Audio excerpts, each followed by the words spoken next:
Well, hello, quilting friends, and happy Feature Friday, everybody. Thank you guys so much for joining me again in my sewing studio. It's great to have you guys here.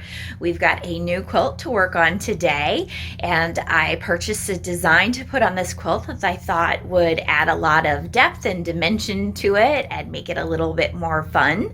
So we've got some work to do to get that going. I'm going to turn you guys around so we can get started. All right, everybody, so this is the quilt, and it is kind of a starry night look. It starts in the top corner with like a black and dark blue, and then as it goes through, it kind of gradiates down to a very light blue and a gray that I chose for my colors. And I love this. I think it's going to turn out really cute once I put the design on it. I think it's going to make it extra special. So we are going to get going with our design on our Butler robotics system. Now, as you can see, I've already done my layout. So I've got a big orange box here on my display, and that represents my quilt top kind of from my top corner here all the way across to about here. So I've got a good area that I'm going to quilt out kind of in every nest that I go. So these are pretty good sized blocks. I think I'm going to be doing probably about 8 inches at a time when I quilt. I'm going to go from layout into patterns, and you can see I have a pattern file called Aubrey's Faves, or I guess it would be a tag called Aubrey's Faves. And right here is the pattern that I purchased for this. This pattern's called Stardust, and I purchased it from So Shabby Quilting. I thought it was super cute. I love it. I can't wait to get it on this quilt top. So now that it's highlighted, we'll hit our check mark, and here is one repeat of that within our quilt top layout. So obviously, you guys, we've got some work to do with this. I'm going to add my repeats of it first to fill in our space. And remember, when we add a design, it automatically jumps us up into edit, assuming we've got some work to do, and we sure do. I'm going to go to my repeat function here at the top right and highlight that. And I'm going to give myself some horizontal repeats to fill in our space. So let's see what we need here to fill in across our quilt. I think 8's probably good. It does leave a little space over here, but I want to keep this quilting fairly loose and open. I don't want it too dense. So if I were to put another repeat in here, it might make too much quilting for me, and I want this looser quilting this time. So we'll leave it at 8, I think. We're going to go and come down to scale next. And we're just gonna get this to fit in our box. We've got that little bit of space here over on the right. We've got a little bit of space down here on the bottom. So we'll hit our auto scale feature. And now it fills up our box completely. It just stretched it a teeny tiny bit. It didn't do a whole lot to it. All of my swirls still look good. All of my little stars look great. So I think we're okay with this. But where I have a problem is, you see that I've got kind of gaps in here in between the design at the very top. That means that when this quilts out at the top of my quilt here, it's gonna have that swirl come up, and then it's gonna kind of come down like this, and then come back up and do this next swirl. And there's probably gonna be like a 2.5 inch space at the top of my quilt with no quilting. Because if we look at our grid here, you can see in these gaps that I've got 1, 2.5, yep, 2.5 little squares there that are kind of blank next to that star and swirl. So that's about 2.5 inches, because my grid in the background here is set to 1 inch. So I want to kind of fill this in a little bit so that I have more quilting starting at the very top of my quilt, and I don't have this blank space here to start at the top. So to do that, we are going to pop over to our move feature this time, and we are just going to move our design up a little bit. And I think what would probably be happy and appropriate for me is if maybe the top of the big swirl here kind of met the top of my layout box. So I'm going to come over here and use my move feature to move up vertically, and I'm just going to touch it one little touch at a time and let the robotic system just move my design a little bit each time. And I'm just trying to get that big swirl, there we go, to hit the top area of that layout box. So I think that makes me a little bit happier, because now when we look at the kind of the gap between the star and the swirl, that might only be like a little 1-inch space. So I'm happy with how that will quilt out, but you'll notice that now I've got these big swirls and a little bit of the little tiny stars hanging outside of my layout box. So how do we fix that? There are two options for you on how to deal with this. The first one would be is if you have your crop feature available. I've got my crop feature right here, so I can touch my crop feature and highlight it. And I can use this crop feature here, and when I do that, it's going to erase anything that's outside of our layout box. So if I touch that now, it took all those little swirls that were hanging out of my layout box out of the design, and there's no longer anything hanging outside of that box. So the design's gonna cut off the way you see it with the stitching. Now there are two kind of quirky things that you are gonna have a disadvantage if you do it this way. And that's totally up to how you wanna quilt. Remember, when you crop things off like this, everywhere the design starts and stops, you are going to have to tie off and have a jump stitch available.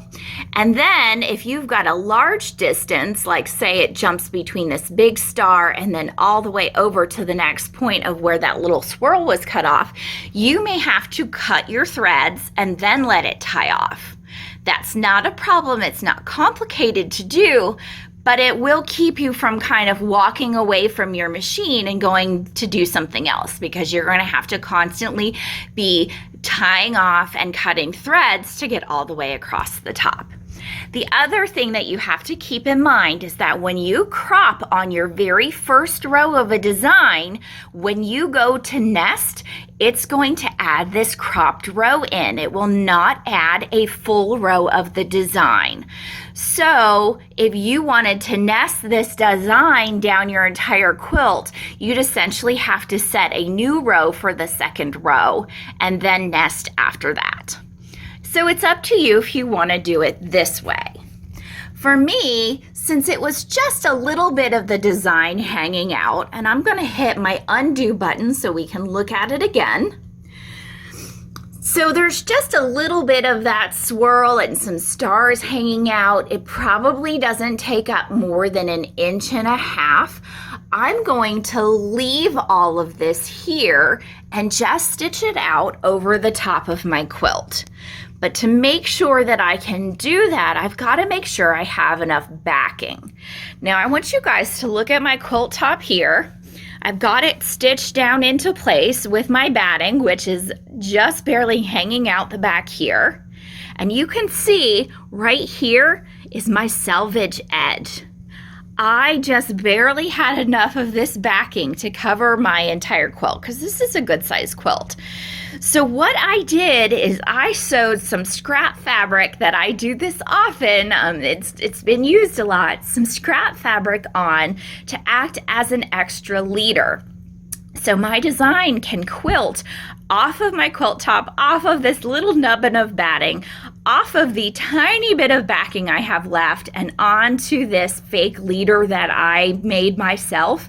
And that way I don't have to crop off that design, and I can go through my nesting appropriately. You can see here that this is my fake leader pinned to my actual leader.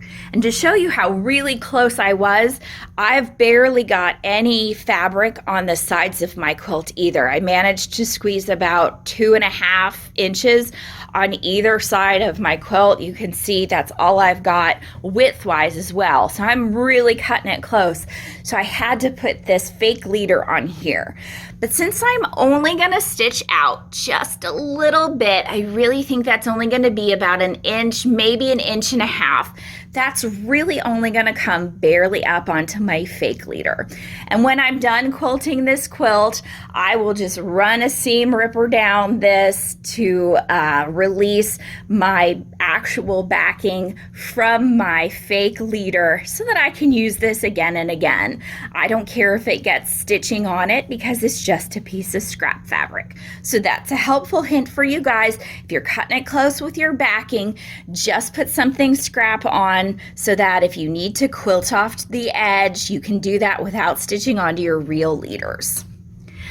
Okay, so since we're gonna do that method, I like how this is lined up. We've got some of our gaps filled in where there won't be more than probably 1 inch of space that has no quilting in it. So I think I'm ready to go. I think this is gonna be perfect for our quilt top. I'm gonna hit my home button. Make sure that my needle is engaged so it's highlighted here, and I'm gonna hit my green start button. Make sure that my needle is not down in my fabric. I wouldn't want to tear this quilt. I spent a lot of time working on it. Now I'm gonna hit my check mark. Our robotic system's gonna think for a minute, and then it's gonna move to that little green circle, which is the beginning of our quilt pattern. This has got a little ways to travel, and I am using a golden thread that matches my golden stars. So my stitching will blend in as we go over the stars, but I think it's gonna stand out really pretty against all of the different shades of blue that I have in this quilt. All right, so we're gonna do a single stitch with our machine and hit our check mark. We're gonna pull up our bobbin thread. So I'm just gonna move my machine out of the way, grab my little bobbin thread tail, and hit my check mark. Our robot's gonna recenter over our starting point. And I'm gonna cycle my needle to lock my stitches and hit my check mark. And then I'll turn my stitching on my machine and hit the check mark, and off we go. And it's just made its first little star. I know the foot's in the way, but I want you to see how cute that is. I thought this was a really great choice as far as the pattern goes, because it's a 4-point star, and we've got kind of 4-point stars here on our quilt top. And then y'all know I like polka dots. This does not have polka dots in it, but my second choice is always swirls, and I love that this had swirls in it. So I'm gonna let this stitch out for a second, and then we'll come back. All right, everybody, as you can see, we've got our first row stitched out, and I think this was the perfect design choice for the quilt top I've got here. And if we get a little bit closer, you can see that I did just barely stitch out onto that extra piece of fabric I added to my backing because I was so short. I've got a couple little stitches up here. It maybe goes in there, I don't know, close to 1/2 inch, but I'm so glad that I put that extra fabric on there. Otherwise this would have stitched onto my real leaders. So when you are tight on backing fabric, you can always just put a little extra piece on there that means nothing to you, and that way if you get a little stitching on it, that's going to be okay, but your design stitches out perfectly. Thank you guys so much for joining me today. I appreciate y'all being here, and we'll see you guys real soon. Bye.